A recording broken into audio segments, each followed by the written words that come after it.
I can't hide myself. I don't expect you to understand. I just hope I can explain what it's like to be a man. It's a lonely road, and they don't care about what you know. It's not about how you feel, but what you provide inside that home. Yeah, I know this life can really Welcome to another episode of Poetry and Me. I'm your host, Jet Brown, and I got a question. Have you ever met somebody, and upon meeting that person, you feel like you've known them your whole life? That's what happened to me a couple months ago. This next guest, man, we've been hitting it off. We're both truck drivers. We're getting each other over the road and can relate to several things as far as parenting, being a husband, a trucker, etc. But we're going to get into all that, man. So I want y'all to give a warm welcome to my good friend, Mr. Andy Carroll. What's up, dog? What's up, my guy? What's up? Yeah, so, man, finally got you in here, man.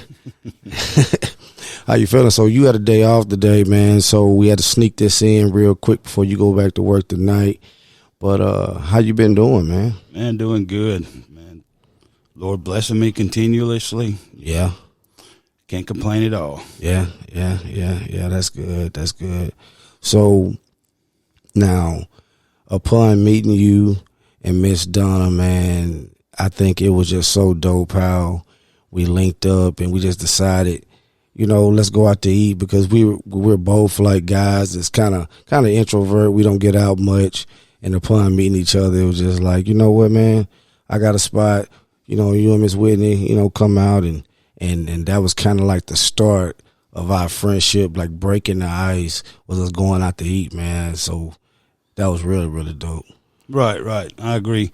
The way I look at it, you and I to be very good friends. Wives need to relate on that level as well. Mm-hmm. So we bring it full circle. I think it worked out really well. Yeah, man. It was dope. And, like I said, being able to relate, having the kids, and, you actually have grandkids, and just things that you say. And I'm always learning. Every time we talk, it's like wisdom from somewhere, from anywhere you just pull. And I'm just like, dang, for real? Okay. So I just appreciate that about you. You don't even know that you're teaching, but you actually are, Man, I appreciate that. We all go through things, and we're trying to learn as we go, in this thing we call life. Mm-hmm. And, if I'm able to help someone, kudos. Yeah. Do it. Yeah, for sure. So I think you was telling me about the whole trucking thing. It wasn't just you. Like, it's kind of like a family lineage. Like, was your father, your sister? Like, a lot of y'all was truckers, right? Right. My dad drove 35 years. Dang. I got in it when I was 21, basically before that without a license. But I got the CDLs when I was 21. Did it a few years over the road. Came off the road, decided I want to be dad. Coach Little League, stuff like that. Mm-hmm. My brother, sister also drove. My sister actually got me back into driving in 2005. I took a couple years off. Like I said, doing the Little League thing, the dad, home every day. Loved it. But the job I had, I went through 3 layoffs in a year and a half. Damn. Couldn't pay the bills. And she was like, hey, I got with this company, I think I can get you on, get you back in it. And I pretty much owe everything I have to her, because really? She got me back into it. Got me with a company that looked at me like, hey, we'll give you a shot. A lot of places aren't like that. You take a couple of years off, like, hey, I don't know. Right. But they put me in, feet first and took off, dude.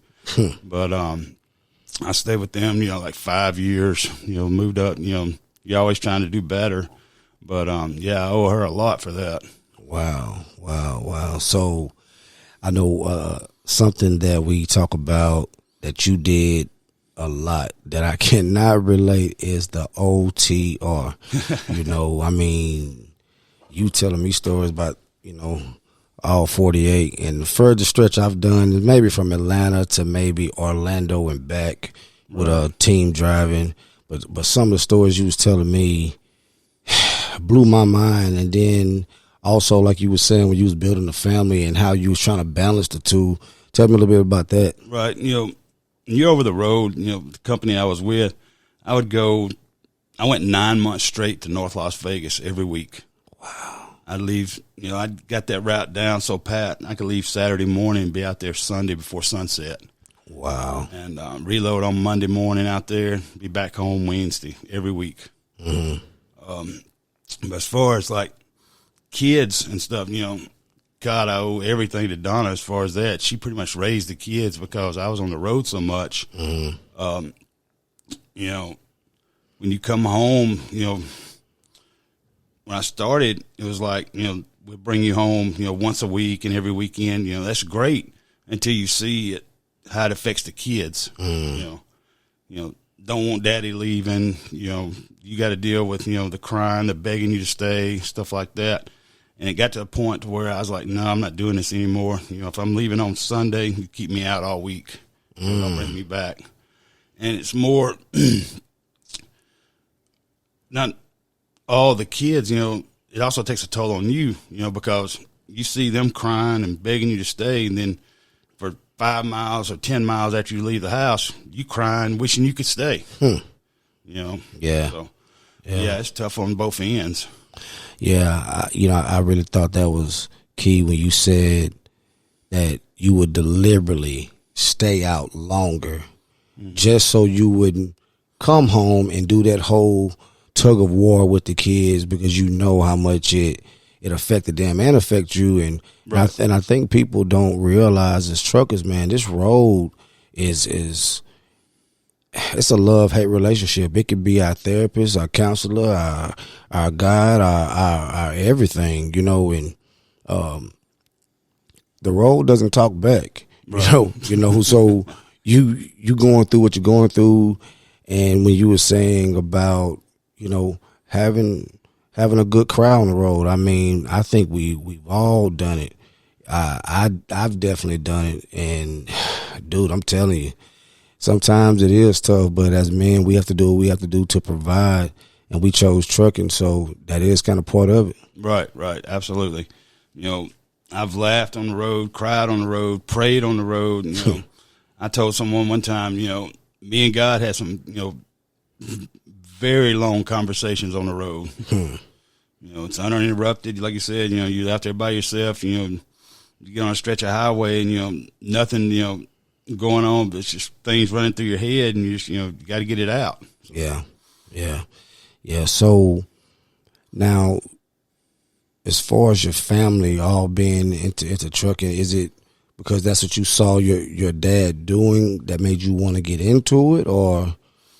No, actually, trucking was the last thing I wanted to do. Really? Yeah, I wanted to go into business. I wanted to. I went to Northeast. Played ball. I wanted to get a business degree, and I think when you're young, you make dumb mistakes, and I got to where I'm not going to blame anyone because at the end of the day, you want to blame someone. You start out looking in the mirror. I started drinking a lot when I was in college, and it got to a point to where I'd get out of class at 11 o'clock, and by 1 o'clock, I was drunk hitting softballs on a softball field somewhere, or hitting golf balls or something. And my parents got my grades my third semester, and I had an apartment with a buddy of mine, and I was sitting there watching TV one night. It was like a Thursday night, and someone knocked on the door, and I was like, who the heck is this? I walked to the door, and it was my parents. And I just had that dumbfounded look on my face, and my dad's like, you going to invite us in? I said, yeah, come on in. And he pulled my grades out of his back pocket. And he said, son, I think it's time you move home. And I said, what do you mean? He said, well, you obviously aren't doing what you're supposed to be doing here. So I think it's time you come home, get a job, and find out what the real world's like. Mm-hmm. So I moved back home. I was home that weekend, that Monday.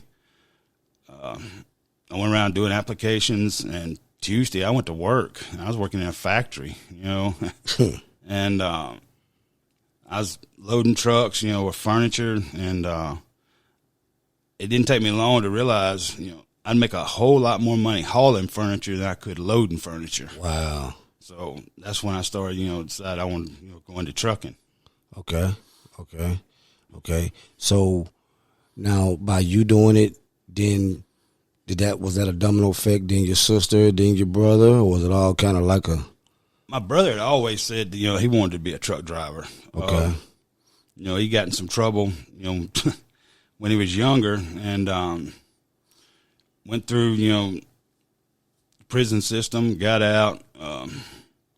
When he turned, got of age, got his CDLs, and actually was doing well. And, that drug bug bit him and got him back. And now, man, he'll be 46 on May 11th, and he's been in prison more than he's been out. Wow. His adult life. Wow. He'll get out 2 or 3 years, he's right back, just can't get off of it. I don't understand it. So do you believe in institutionalized? Oh, absolutely. Really? He can't. I don't know how people function like that, but it's like he can't handle responsibility. Things get tough. You get a final notice on a light bill or something, can't pay the lights or can't pay a car payment or something. He's like, screw it. I'll just go back to prison. I don't have to worry about all this. That's crazy. I could never live like that. I don't understand it. That's crazy. But I've never been to prison, but just from what I see on TV and just what I know, I guess, is it the comfortability of hey, I'm going to get 3 square meals, I'm going to be in the AC, I could click up and be somewhat protected. Like, is it that type of mindset that they're like, this is more secure than being out in the real world? I think that's part of it. I think he's kind of like the movie Shawshank. I think he's somebody in there. When he gets out, he's nobody. And I think that does something to someone. When you got people answering to you and you hold some kind of authority in there, then when you get out on the street, you got everybody gunning for you, kind of looking over your shoulder or whatever. And he's the type of person that doesn't take responsibility, like I said, but it's always everybody else's fault. He does no wrong. It's like he does no wrong, and he don't know how to accept that sometimes that, like I said, you got to look in the mirror. Start there. That's where your issues are. Yeah. So I remember you saying it was you, then it's your sister, then it's your brother. Now, your sister was in trucking. What was her stint like driving? She started driving. Actually, her and her husband went to driving school together. He was going to go, and then he asked her to go. And so she decided she was going to go. So they ran team, and they had a little girl at the time, my niece. So she actually stayed with my parents. And then, like I said, she was like infant. And when she got, 2-3 years old, it was like she was calling my mom, mom. And it kind of took a toll on my sister. So, she wanted to come off the road, and she did for a while. And then she went back on the road. But I think in 2015, she was running teams with another girl, and they were in an accident. Well, I say, yeah, it was an accident. She blew a steer tire, but my sister was asleep in the bunk. And they rolled over like 5 times into a ravine. That's crazy. They had to cut my sister out of the truck. And it messed up her hip and her back, messed her up really mentally a lot. It had done a lot to her. She was having, a lot of pain, a lot of issues, going to doctors, trying to get treatment and stuff like that. And she ended up turning into, basically an alcoholic, trying to cope with the pain and stuff. And in 2017, she committed suicide. Wow. And that really, really took a toll on me. She was my best friend. She would text me every night, what are you doing, or how are you, or, knowing I would always text back. And that night, apparently, she had been drinking, and she sent me a message on Facebook with some account that I wasn't a friend on, and just, how are you tonight? That was the message, and I never saw it. If I saw it, I would have called her. And but her last message on Facebook, her last post on Facebook was, "I hate my life." We as a people, we don't know what people are going through at home in their own life. This is a beautiful neighborhood here, but you could ride through this neighborhood and see the nicest house. Like, hey, they got it together, but you don't know what it's like behind that door. True. So we don't know. True. Now, from her accident to her suicide, how much time was in between those two things? It was probably a little over a year. It got to the point, she couldn't stand like loud noise, like a train horn, something like that. It scared her to death. She just go into a fit, crying, just pain. I don't know.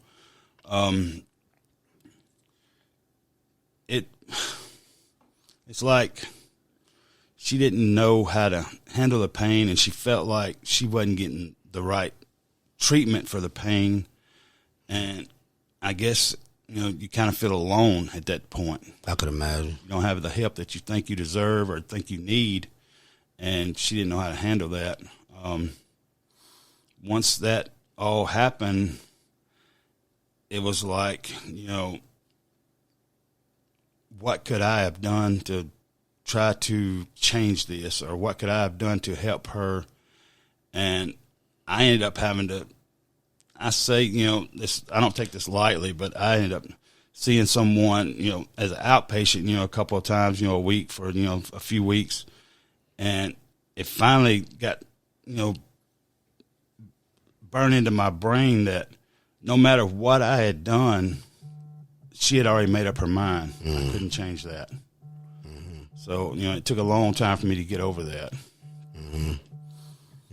I've heard that when someone's suicidal, we can try to blame ourselves of the hows and the whys and the whens, but when they've made up their mind, truly, there's nothing that we can do. Like, do you really believe that? Now after it's passed, do you truly believe that? I do now, because I don't know. I think once someone makes up their mind to do something, there's no changing it. I don't feel like, even if I had called her that night, saw the message and called her, she may have done something with me on the phone, which would have been much worse than what the situation was anyway. Right. So, I don't know, it could have went two ways, in that situation, but, I just know that, well, let me say this. I think in my life, personally, I think things happen for a reason. Okay. And I don't know, if she was having problems in her marriage. I'm not going to speculate or whatever. But, I don't know the whole situation because, nobody did. And I know that once, she actually pulled the trigger on April 28th, which would be 7 years ago this year. She was flown to Memphis, and she actually was on a respirator until May the 6th. And she was an organ donor, thank God. But I think God may have kept her alive those days to line up the right recipients for her organs. I think someone out there, or people, not necessarily someone, multiple, was deserving, and God wanted them to continue to live, and she may have been the one able to provide that. Okay. So, I take something good out of a bad situation. Yeah. I think we need to. I think we have to. Especially for their sake. Right. And you spoke on, of course, how it affected you. I think we was talking one time, and you voiced your opinion about how it's like drastically affecting your father. Right. So how was he dealing with it years and years later? All right.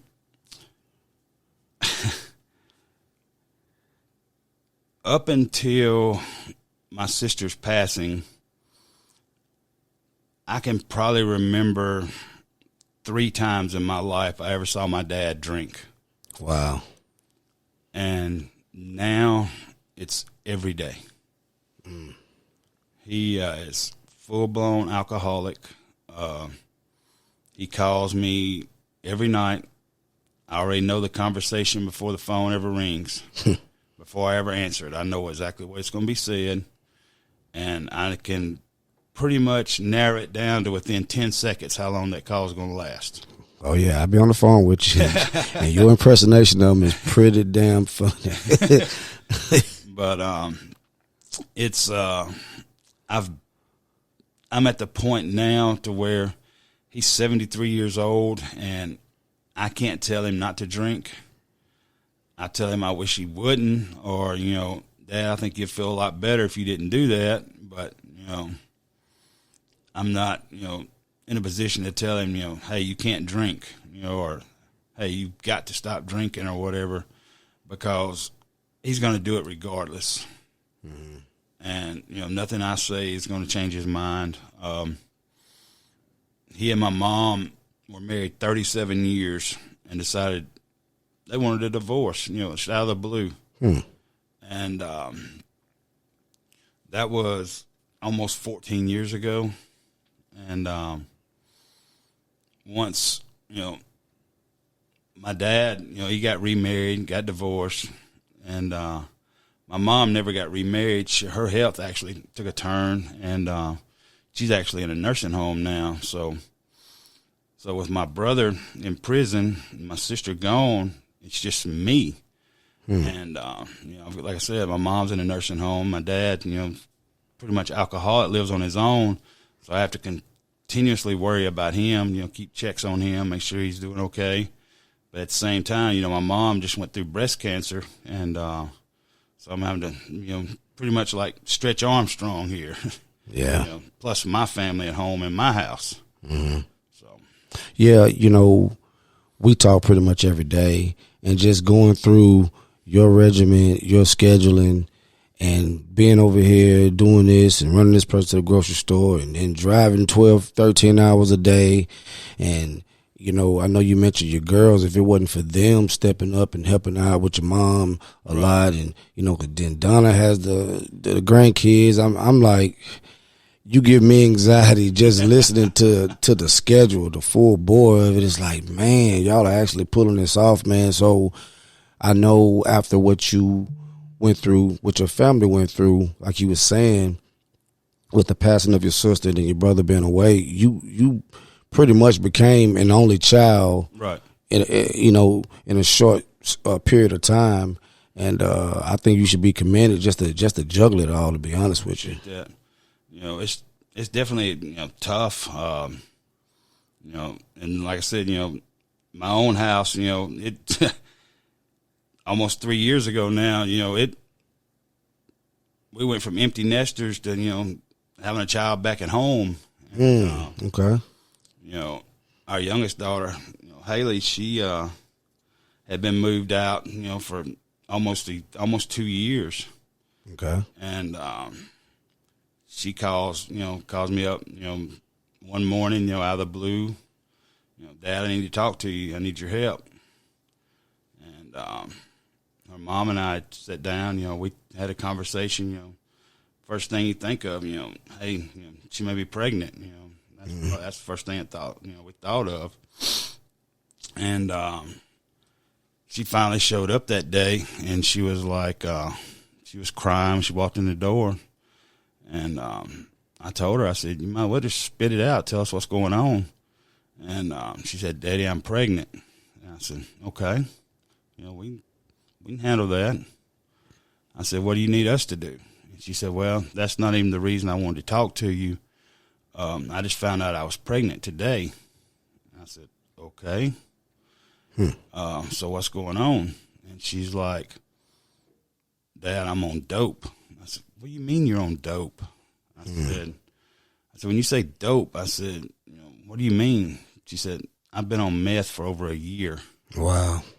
And it was like a punch in the gut, Your heart just sinks, because she knows how I feel about that because my brother went through that. And I know how it affected his immediate family, his kids, and his wife at the time. Okay. And she had been on this mess for over a year.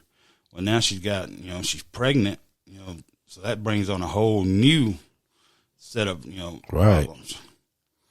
So I asked her point blank, I said, what do you want me to do? And she said, Daddy, I want to get clean. I want to have this baby. I said, okay. I said, let me make some phone calls. I got a friend of mine as an attorney. He's also a judge. I called him, and I said, is there any kind of system, anything in the system, any network, anything that can help me? And he said, with her being pregnant, it's going to get DHS involved.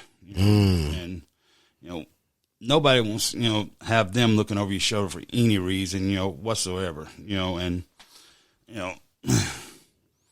he said, the best thing to do is try to pay for it out of pocket, send her somewhere and pay for it out of pocket. Okay. Or you can do it yourself. He said, it's going to be hard, but you can do it yourself. So I've got the phone on speaker. She hears all this, and I told her, I said, we're willing to help you, but you've got to help yourself. This is all on you. I said, you got a baby to think about now, and if you fall back, then you're endangering a baby. Right. And that's, you can go to jail for that. So I put my job on hold. My wife put her job on hold. I went to Walmart, bought an air mattress, placed it in my living room floor, and for 10 days, I napped in my recliner and watched my baby girl detox. Wow. On my living room floor on an air mattress. Hardest thing I've ever went through. Wow. She hurt. She cried. She begged to die. It took a toll on me and my wife, emotionally, financially, you name it. But at the end of the day, you love your children and you do whatever you can to help them. You hear people, well, if that was my kid. No, you don't know until it's your kid. That's the difference. She, like I said, 10 days, basically sleep, get up, go to the bathroom, throw up, do whatever, lay back down, get up, go to the bathroom, lay back down, 10 days. On the, I think the 10th or maybe the next day, she finally ate something. It was pretty much, just water, up until then. But we got her, pretty much clean there. And then we waited actually 2 months before she ever went to see the doctor. That way her system would be completely clean, and then we could worry about, how the baby's going to be, test, to make sure she's going to, the baby's going to be okay or whatever. And pregnancy went great. January 14th, 2 years ago, Aaliyah Brooke Carroll was born. And beautiful granddaughter of mine. Absolutely beautiful. I tell Haley all the time, that's your saving grace. That's your angel. She saved your life. Yes. And she's doing pageants. Haley's being that mom, taking care of, her, making sure, she gets everything she needs. April 21st, Haley will be 3 years clean. Wow. And I couldn't be more proud of her. Yeah. Well, I'm going to tell you like this, just from what you showed me with the pageant, I mean, if Aaliyah wins one more ribbon or trophy, y'all going to have to make some room on the shelf or something. I mean, I think that's awesome. And I was asking you about, do they just give it to anybody, participation? You like, no, not really. I mean. No, she competes. They have judges, everything. Haley says Aaliyah loves it, and I said, no, I think you love it. But Aaliyah's got, she's got it down pat. She's got the walk, the wave, the smile, blow the kisses, all that. So, yeah, to watch. Man. I think it's amazing, from that darkness, something that beautiful came from that tragic situation, because for her to have a successful pregnancy with that type of beginning, man, that is amazing. That's she's a miracle baby, because I've heard tragic, So I mean, she should be commended, and y'all just as parents to what y'all went through. And just juggling it all, like I said before, man. I mean, dude, I don't know how you did it and do it. So y'all have 3 grandbabies, right? We do. Our son Tyler and his wife Lexi, they have Stella, which is 5, and then Silas, who's 8, I think he's 18 months now. Okay. And he's getting all over the house, picking up the balls, throwing them. Stella's so smart, man. I think she could be a doctor or a lawyer. She just talks so intelligent, can do more things with the iPad than I can. Wow. That kind of stuff. Just beautiful children, smart. Tyler and Lexi, like I said, hardworking, take care of their kids, buying a home, that kind of stuff. Couldn't be more proud of them as well. Okay. Then Amber, our oldest daughter, her and her husband, they no children yet. They work, take care of, their house, doing things. Very proud of them as well. So, yeah, that's my family. yeah, man. So, Miss Donna, the infamous Miss Donna, man, that's one of the sweetest people, man. She's really, really cool. I love her energy. So, how long have y'all been married? Man, she is the glue for this family. I can relate. Good Lord willing, July 2nd be 30 years. Wow. Let's give a hand for 30 years. That is crazy, man. It's amazing, actually. 30 years. Yeah. Do you remember how it all began? Yeah. Actually, we lived kind of where we could go to school in the city, or we could go to a county school. Okay. And my brother and sister, they went to the county school, and I continued to go to the city school so I could play football. And Donna was actually my sister's best friend. And she'll probably kill me for this, but I don't want no smoke, Ms. Donna. I don't want no smoke. But my sister said that she was going to come spend the night, like on a Friday night, and they were going to go to town, do whatever. Mm-hmm. I said, okay. I mean, I'd talked to her, once or twice on the phone, hey, how are you, that kind of stuff. And when she came over, it was like, dang, you know, she was checking me out, I was checking her out, high school kids, and well, my plans changed for that night, and we all went out that Friday night, and dude, it was just, I don't know, I guess it was kind of instant. We dated through high school, and then I went to Northeast, and like I said, I come home, my parents come and got me, it's kind of like a wake-up call, and I was like, man, I don't need this girl to see me screw up anymore, I need to go ahead and marry her, get straightened out, Really? And,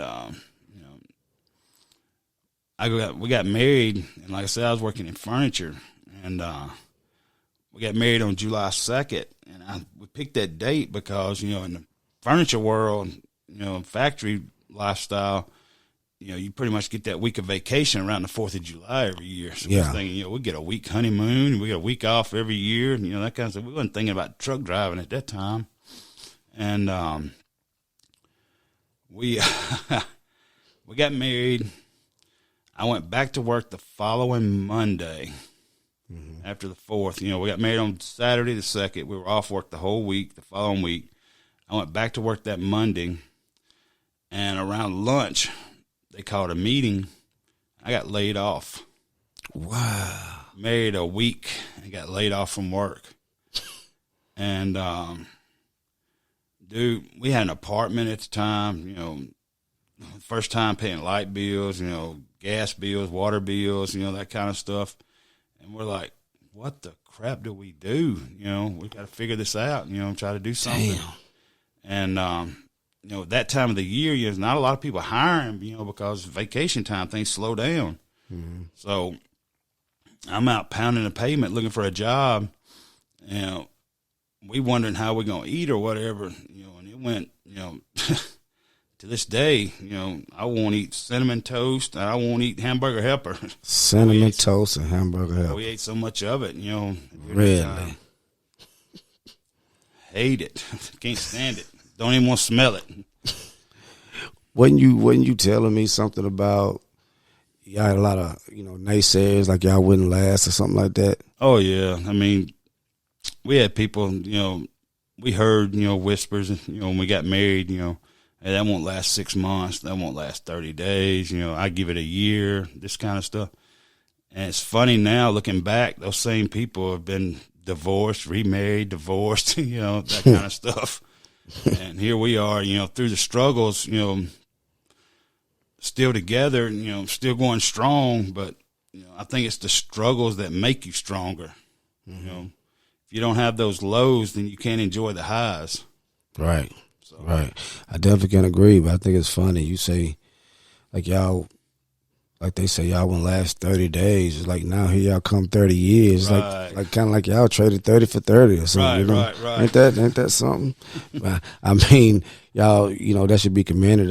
Me and Whitney coming up on 18, and my parents are 48. Wow. 48. They're almost to the silver. So it's definitely a struggle, but like you said, it takes the lows for you to appreciate the highs. Absolutely. For sure. And I know you can relate. It's like once you get to the other side of that mountain, man, and you look back, it's like a moment, but when you're low or you've done so many lows in the past, now when it's like a storm come, you know how to weather, you know how to dodge the bullet and make it out, and the main thing is to not panic in that moment.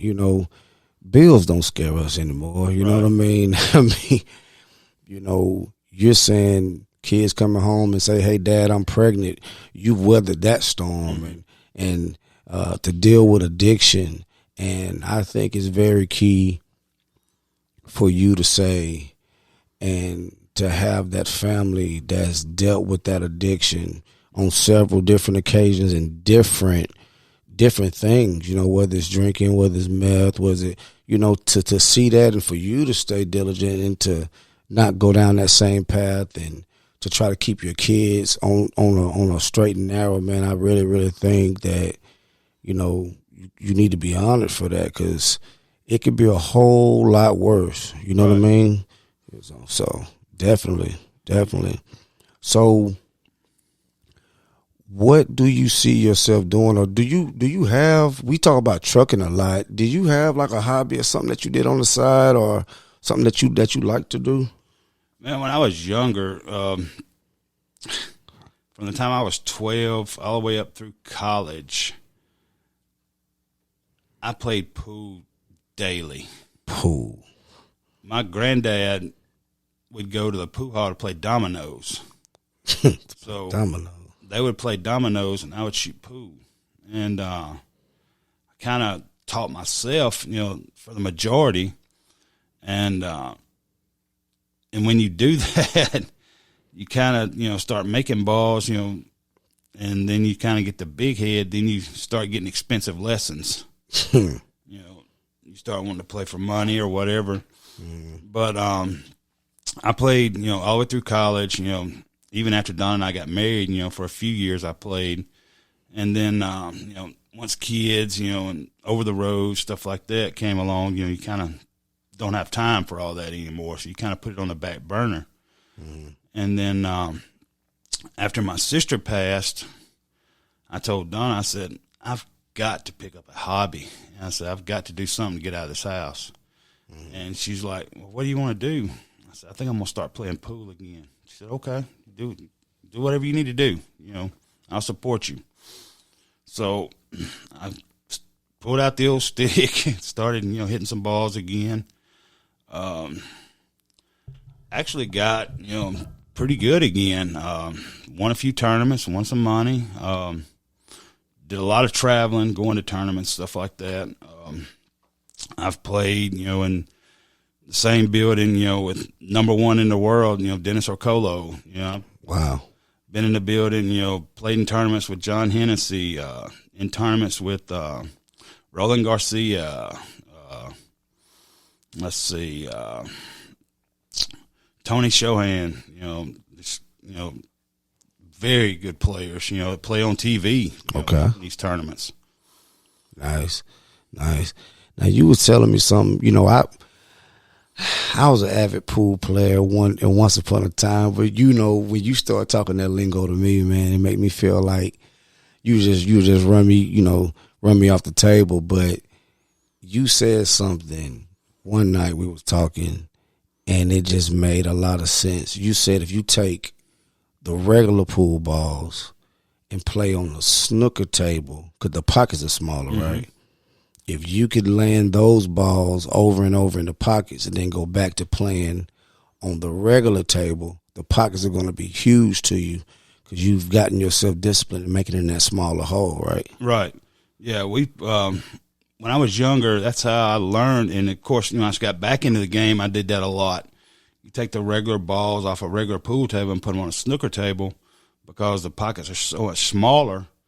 And when you get to where your stroke is so good, you're hitting center pocket area because you can't cheat those pockets for those bigger balls. Right. From the fall, they got to hit dead center. Right. And when you start doing that consistently, you go back to a regular pool table, it's like hitting a beach ball into the ocean. Wow. I mean, everything looks so much bigger. It's hard to miss. Crazy. And I know a lot. I say a lot. The few pros that I've talked to, just in conversation, they do the same exact thing. Really? If they get, in a bad, stroke, get, where they're not making balls, a few tournaments or something, they feel like, their stroke's off or whatever, go back to the basics. And that's one of the lessons they said they learned years ago, and I picked that up, I was in high school, I was doing that. Really? I like how you were saying, we was talking one time about you go through these tournaments and you were saying like you play so many games and you would say like race to 30, and I'm like, are you saying y'all are actually playing like if he win 28, you win 28, You actually playing like 60 games back to back? That's crazy. Yes. I've done that. I've played races to 30. I've played races to 50 before. And it's an endurance thing. Okay. And when I was doing that, I was about 230 pounds bigger than I am now. Wow. And when you're walking around the table like that, you just get wore down, and so you're going to try to win as many games as you can, as quick as you can, because it's going to turn into endurance before it's over with. For the people to say, that pool players aren't athletes or per se, they've never played a race game like that. Huh. Because a lot of these buildings you go into, the air's not set perfect. It's going to get hot in a hurry. Okay. When you're moving around that table, and it takes a toll on you. Your knees start hurting, your back starts hurting, shoulder hurts. Because every time you win, you got to break. If you've won 28 times, guess what? You got to break 29. And that's affecting your shot. Right. Wow. That's crazy. Now, you mentioned something about your weight. Now, you did go through a weight loss thing. Tell us about that. Okay. In 2020, October 2020, I'm sorry, October 2020, I went to Mexico and had weight loss surgery. Okay.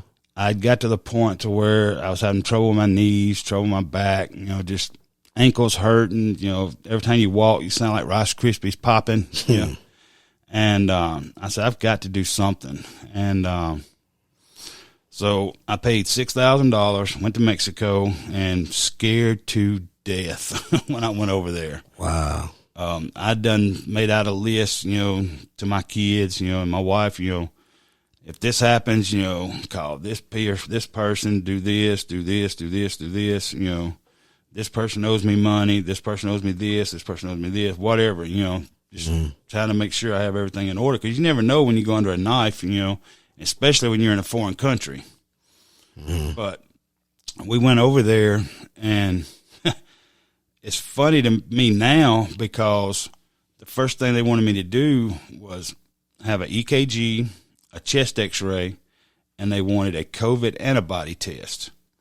So I do all three of those, and they take me up to the cashier, which, is kind of like in admissions like they do hospitals here. Okay. And the lady said, that'll be $72. And I about fell out because those three tests here would probably been $3,000. Wow. So I paid that. Everything was good. Went up to a room. This was all like on a Tuesday morning.